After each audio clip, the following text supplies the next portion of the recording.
नमस्कार दोस्तों, C D R K Saini B Ed classes YouTube channel पर आप सभी का हार्दिक स्वागत है, अभिनंदन है। देखिए, हम हमारे यूट्यूब चैनल के माध्यम से पाठ योजना निर्माण कार्यक्रम के तहत आपके शिक्षण विषयों की पाठ योजनाओं का निर्माण करना आपको बता रहे हैं। गणित पाठ योजना अंतर्गत आज हम गोला स्पेयर के बारे में एक पाठ योजना का निर्माण करना आपको बताएंगे। तो आप सब बने रहें हमारे साथ, हमारे YouTube चैनल के साथ। और यदि आप हमारे YouTube चैनल पर पहली बार आए हैं तो हमारे YouTube चैनल को सब्सक्राइब करें और पास ही बने बेल आइकन के बटन को जरूर दबावें, जिससे जब भी हमारे द्वारा न्यू पाठ योजना अपलोड की जाए तो उनके नोटिफिकेशन आपको मिल सके और आप पाठ योजना निर्माण करना सीख सके। देखिए, हम जब गणित की पाठ योजना बनाते हैं तो सबसे पहले हम शामपट्ट पूर्ति बनाते हैं। शामपट्ट पूर्ति के अंतर्गत वही विद्यालय का नाम, कक्षा, दिनांक, विषय, कालांश और बीच सेंटर में प्रकरण का नाम लिखते हैं, अंडरलाइन करते हैं, इन्वर्टेड कॉमाज में बंद करते हैं। ये हुई शामपट्ट पूर्ति निर्माण की बात। इसके बाद हम उद्देश्य बनाते हैं और पूर्व पाठ योजनाओं में मैंने बता भी दिया है कि हम 6 उद्देश्य बनाते हैं। अब 6 उद्देश्यों में पहला उद्देश्य है ज्ञान। अब ज्ञान से संबंधित ये विशिष्टीकरण और ये अपेक्षित व्यवहारगत परिवर्तन। देखिए, हम उद्देश्य और प्रकरण के आधार पर ही विशिष्टीकरण और अपेक्षित व्यवहारगत परिवर्तन बनाते हैं। दूसरा उद्देश्य है अवबोध। अवबोध से संबंधित ये विशिष्टीकरण और अपेक्षित व्यवहारगत परिवर्तन। इस तरह हमारे 2 उद्देश्य हुए। थर्ड उद्देश्य है ज्ञानोपयोगी।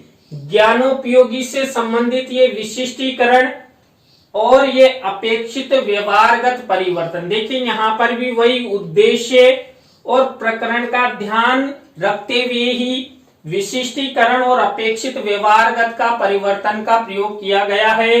इसी तरह हमारा नेक्स्ट उद्देश्य है कौशल। कौशल से संबंधित ये विशिष्टीकरण और ये अपेक्षित व्यवहारगत परिवर्तन। हमारा 5th नंबर का उद्देश्य है अभिरुचि।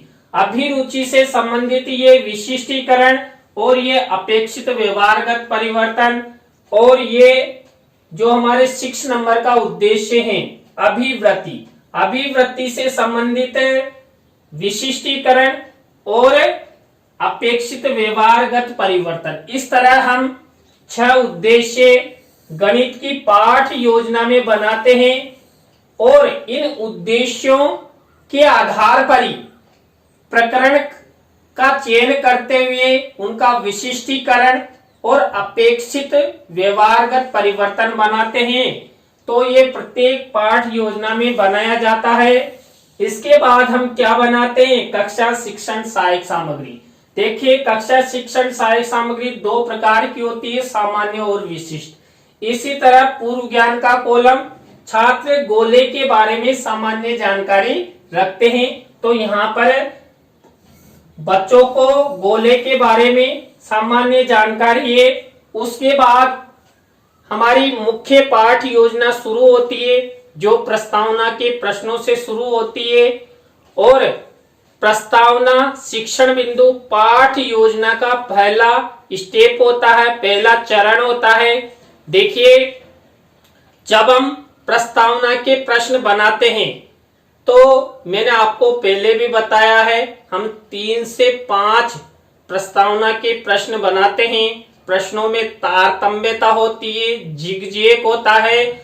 और छात्रों के ऊपर जब हम एक अध्यापक प्रश्नों का वितरण करता है और प्रश्नों के वितरण से जो छात्रों से उत्तर मिलता है, उस उत्तर से ही एक अध्यापक प्रस्तावना का नेक्स्ट प्रश्न बनाता है और जो प्रस्तावना का अंतिम प्रश्न होता है वो समस्यात्मक होता है। देखिए यहाँ पर आप प्रस्तावना के प्रश्न देखिए। हमारा जो प्रकरण है गोला, इस पर आधारित है। भारत में कौन कौन से खेल खेले जाते हैं? हॉकी, कबड्डी, क्रिकेट, बहुत सारे खेल खेले जाते हैं। तो बच्चे अलग अलग खेल्स के नाम बताएंगे। तो हमें अपना अगला प्रश्न कौन सा बनाना है, उससे रिलेटेड उत्तर यदि आपको मिल जाता है। अब देखिए यहाँ पर हम जब नेक्स्ट प्रश्न बनाना चाहते हैं तो नेक्स्ट प्रश्न बनाने से संबंधित हमें मिल गया यहाँ पर क्रिकेट। अब इसी से हमारा नेक्स्ट प्रश्न बना हुआ है, भारत में क्रिकेट का प्रसिद्ध खिलाड़ी कौन है? देखिए सचिन तेंदुलकर है भारत का प्रसिद्ध क्रिकेट खिलाड़ी, जो अभी वर्तमान में संन्यास ले चुका है। लेकिन क्रिकेट जगत में इन्होंने बहुत प्रसिद्धि अपने देश में नहीं, पूरे अंतरराष्ट्रीय स्तर पर भारत का नाम रोशन किया है। अब इसी से अगला हमारा नेक्स्ट प्रश्न है, सचिन तेंदुलकर क्रिकेट खेलने में किन किन का उपयोग करता है? देखिए एक क्रिकेट खिलाड़ी के लिए आवश्यक संसाधन कौन कौन से होते हैं, ये भी प्रश्न बना सकते हैं हम। तो सचिन तेंदुलकर क्रिकेट खेलने के लिए कौन कौन से संसाधनों का उपयोग करता है? तो यहाँ पर देखिए गेंद का, बैट का, ग्लव्स का आदि कई क्रिकेट के संसाधन है जिनका उपयोग किया जाता है। अब देखिए यहाँ पर गेंद एवं बैट उत्तर मिला। अब अगला प्रश्न इसी उत्तर से बनेगा। तो गेंद की आकृति कैसी होती है? देखिए यहाँ पर गेंद की आकृति कैसी होती है? गेंद की आकृति गोल होती है। अब गोल शब्द मिल गया तो यहाँ पर गोले के बारे में आप क्या जानते हो?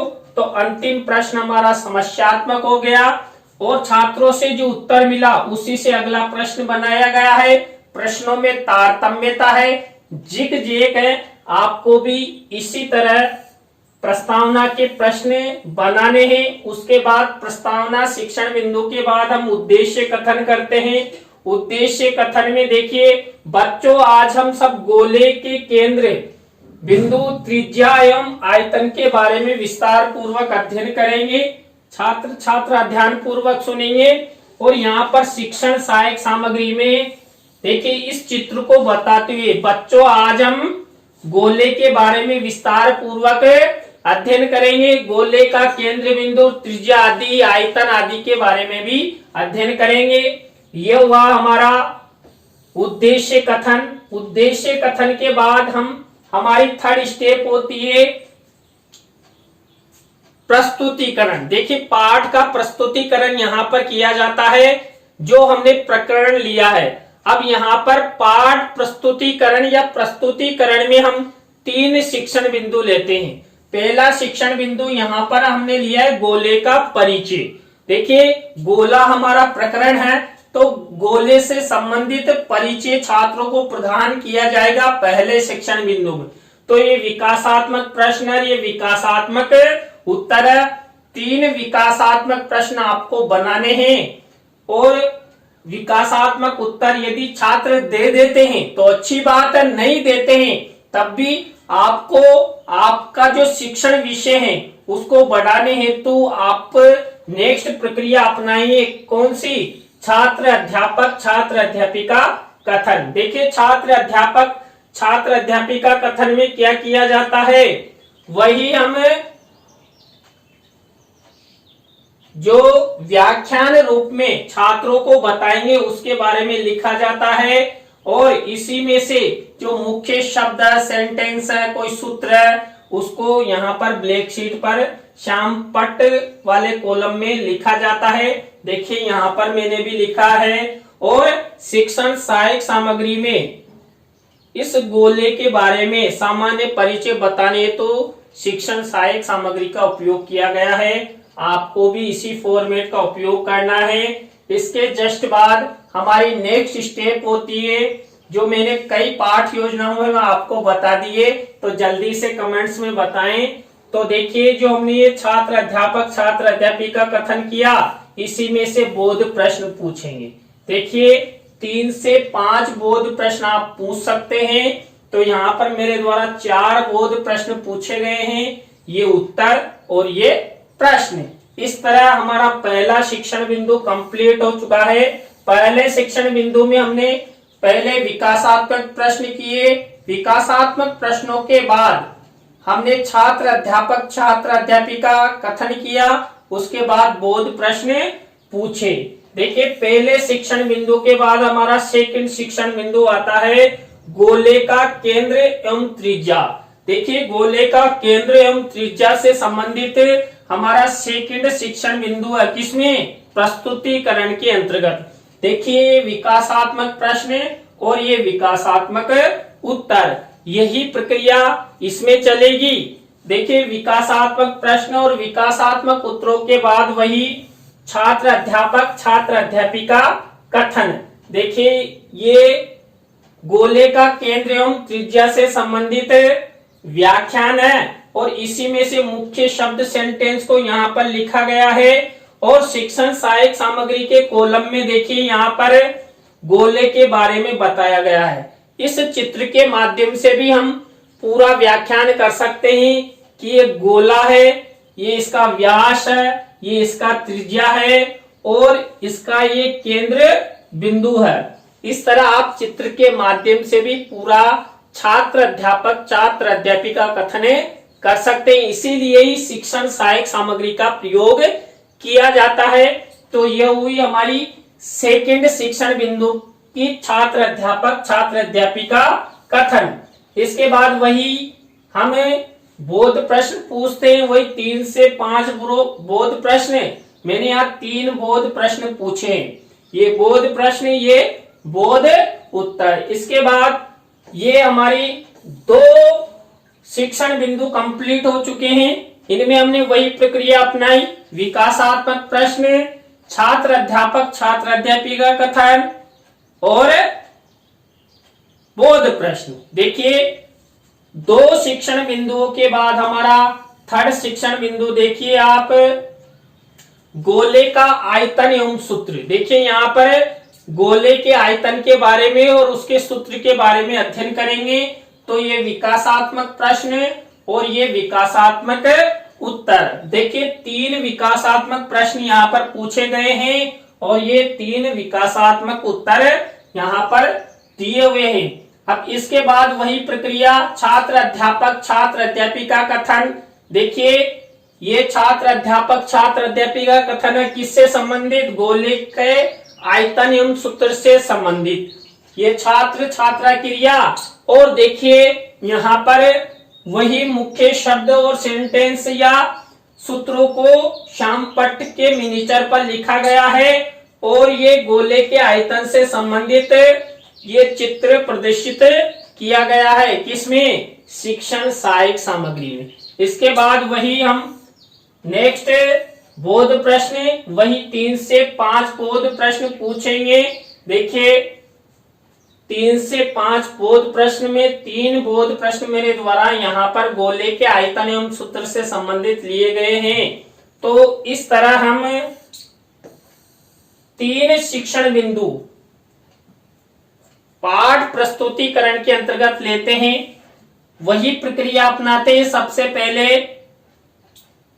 विकासात्मक प्रश्न पूछते हैं, छात्र अध्यापक छात्र अध्यापिका कथन करते हैं और बोध प्रश्न। तो इस तरह हम यहाँ पर 3 शिक्षण बिंदुओं का अध्ययन कर चुके हैं। तीनों शिक्षण बिंदुओं के बाद हमारी नेक्स्ट स्टेप आती है पुनरावृत्ति प्रश्न। पुनरावृत्ति प्रश्न जो हमने 3 शिक्षण बिंदुओं में बोध प्रश्न पूछे थे, उन्हीं बोध प्रश्नों में से ये प्रश्न रिपीटेशन किए जाते हैं। देखिए पुनरावृत्ति प्रश्न ये उत्तर है। आपको भी इसी तरह 5 पुनरावृत्ति प्रश्न करने हैं और फॉर्मेट यही रहेगा। देखिए इसके बाद वही हम होम मूल्यांकन प्रश्न। देखिए 5वीं स्टेप है मूल्यांकन। देखिए यहाँ पर वही सही विकल्प का चुनाव कीजिए। इस प्रकार के प्रश्न में 2 प्रश्न लिए हैं। इसके बाद सत्य असत्य की पहचान कीजिए। इसमें वही 2 प्रश्न है, एक पंक्ति में उत्तर दीजिए, तो वही 2 प्रश्न। और आपको भी जब आप पाठ योजना निर्माण डायरी में दैनिक पाठ योजना का निर्माण करें तो ब्लैक शीट पर ये मूल्यांकन प्रश्न लिखने, और यदि आपका फाइनल लेसन होता है तो फाइनल लेसन के समय तो ये प्रश्न किसमें लिखे जाते हैं, देखिए डायरी में तो बनाओगे ही सही, लेकिन लपेट श्याम फलक पर लिखे जाते। विशेष ध्यान रखें, मूल्यांकन प्रश्न और गृह कार्य लपेट श्याम फलक पर लिखा जाता है। ये हमारी 5वीं स्टेप पूरी हुई। 6ठी स्टेप वही होमवर्क की, गृह कार्य की। गृह कार्य में देखिए निबंधात्मक प्रश्न यहाँ पर पूछा गया है और वही ब्लैक शीट पर सिल्वर कलर के पेन से यहाँ पर लिखा हुआ है।